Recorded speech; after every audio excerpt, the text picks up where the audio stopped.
dankie vir die geleentheid wat ons het om 'n bietjie te gesels oor geloof en taal. Ons waarom julle is 'n gesprek oor taal binne geloofsinstansies en dit nou nodig. Taal is iets wat jou identiteit vorm, is iets wat aan jou vel vat, en so ook geloof.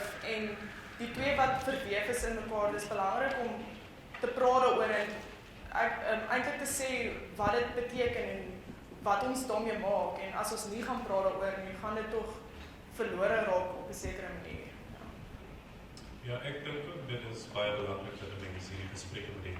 Want dit help nie, jy sit in die kerk en dan verstaan jy nie wat kom daar van bo af nie. So dis baie belangrik dat hierdie gesprekke moet plaasvind. So ons seker maak almal word geakkommodeer binne die kerk. Ja.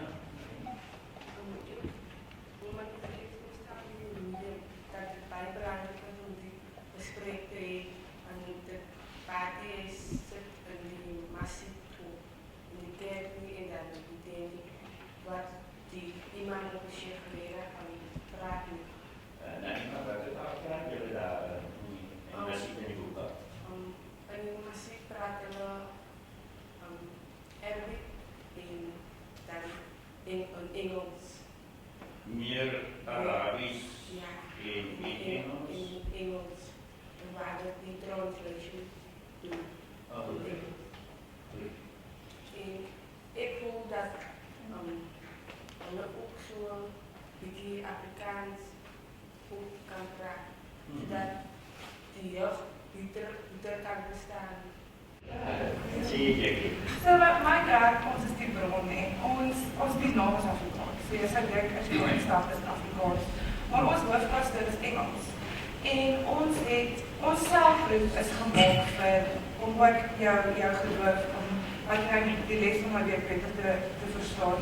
Maar dit is ook meer gebaseer op vir die Afrikaanse sprekendes om dan jou geloof in jou taal te bespreek. Want in die kerk sal die preek van gewoonlik dan in Engels voorkeer en dan ook vir ons vir jong en vir die jeug sal nie jeug of jong mensengroep wees, dit sal young adults wees, maar dan ook ander dat Engels is, sowel as youth in plaas van die jeug. So as dat gekombineer van mekaar is het ook Engels is maar dominerende taal. Al is ons meestal Afrikaans sprekendes om almal te akkommodeer, hou hulle dit maar Engels vir in gevalle, want die vrees is hulle wil iemand wegloop. Hulle wil nie iemand maar sit en verstaan dit. Maar ongelukkig om dit te doen,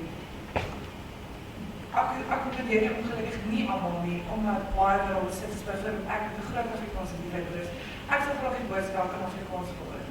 En dis juist om ek na die bron te gaan het, maar toch is dit nie altyd die geval. Ja, wat sê jy, William? Ek wil dit in my geval het ek nie soos 'n geveg of iets rondom jy spesifiek die tipe taal wat kom ons sê die taal wat gepraat word in die kerk nie. My kerk is nogal so 'n bietjie oudtyd as ek dit so mag noem. So daar word definitief Afrikaans gepraat. Reg deur die jare, as dan een keer deur die jare dat die apostel kom en hierdie ou is Engels, so hy praat net Engels. Maar ek weet wat ek kan sê is, as ons praat van die taal, kan ek byvoorbeeld praat oor die variant wat gepraat word. So ek kan byvoorbeeld praat van, ek weet vir die afgelope 2 jaar het ek in die Parel gewoon. En jy sien hierdie gevalle waar jong mense buite sit, of hulle is meer by 'n rugbyveld of meer by 'n dans as wat hulle binne die kerk is. Maar nou vra jy vir die jong mense wat, hoekom die dans of hoekom die kuier in hierdie kerk?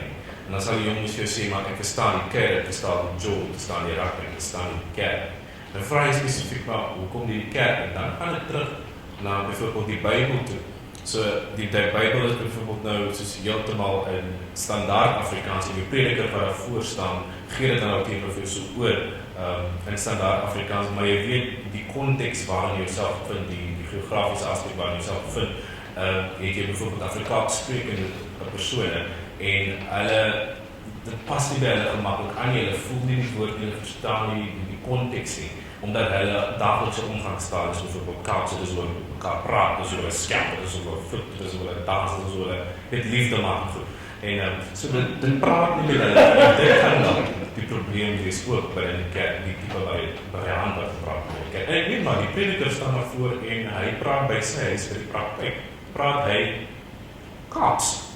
Maar wanneer in 'n kerk kom ons in so 'n presteensie weet, nou moet jy maar nou, jy weet jy moet maar nou so praat, want dit is wat van verwag word, maar steeds sit daar mense in die kerk wat dit verstaan.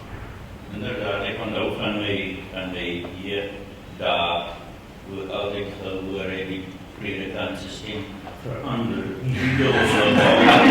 Hy praat nie meer van die Here soos hy daar buite praat nie. Hy sê die Here.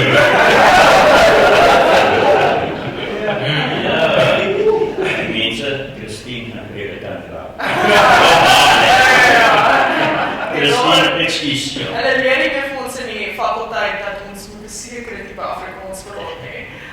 Nee, so ek is by Moederkerk, Kruiskerk, en dis 'n redelike normatiewe Afrikaanse groep. Maar ons musiek, ek bedoel met die jeug, met studente, is daar 'n groot aftrek om meer Engelse tipe musiek te luister, meer die Hillsong en daai tipe musiek. Maar interessant genoeg is dat ons het besig om ons het begin om die liedboekliedere te verskillende toonset om bietjie meer aftrek te kry by die studente, en dit is iets wat vir ons ongelooflik is, want dit hoe die mense hulle self assosieer nog steeds met waarmee hulle groot geword het, die liedere waarmee hulle groot geword het, maar hulle kan bietjie meer onsself vereenselwig om dit op 'n ander manier te sing.